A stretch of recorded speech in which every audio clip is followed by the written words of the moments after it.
Robotics বিজ্ঞানী doctor Hasan শহীদের নেতৃত্বে কুইন মেরি ইউনিভার্সিটি অব লন্ডনে বিশ্বের ক্ষুদ্রতম মাল্টি রোবট সোলার ড্রোন উদ্বোধন করা হয়েছে মঙ্গলবার।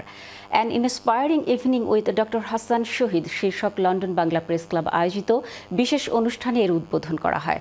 15 সেন্টিমিটার দৈর্ঘ্য এবং 15 সেন্টিমিটার প্রস্থের মূল ফ্রেমের এ ড্রোনের ওজন মাত্র 71 গ্রাম। লন্ডন বাংলা প্রেস ক্লাব সভাপতি মোহাম্মদ জুবায়েরের সভাপতিত্বে ও সেক্রেটারি তাইসির মাহমুদের পরিচালনায় এতে মূল বক্তব্য উপস্থাপন করেন ডক্টর হাসান শহীদ। শুভেচ্ছা বক্তব্য রাখেন প্রেস ক্লাবের senior vice president barrister Tareq Chowdhury, treasurer Saleh Ahmed এবং লন্ডন বাংলা প্রেস ক্লাবের সাবেক 2 প্রেসিডেন্ট ইমদাদুল হক চৌধুরী ও বেলাল আহমেদ, সাবেক senior vice president Mahbub Rahman.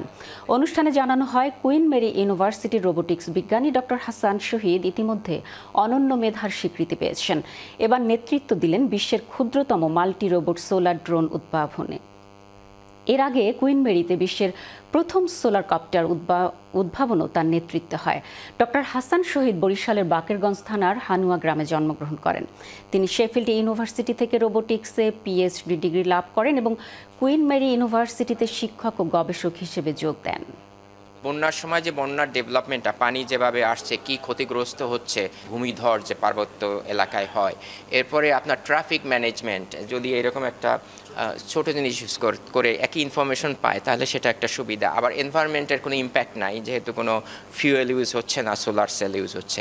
আর একটা বড় ব্যাপার হলো যেমন বিল্ডিং কনস্ট্রাকশন, পাওয়ার লাইন ইন্সপেকশন, বড় বড় পাওয়ার লাইন যেগুলো আছে সেগুলো ইন্সপেকশন। তো এই ধরনের অনেক ধরনের ব্যবহার আছে আর কি।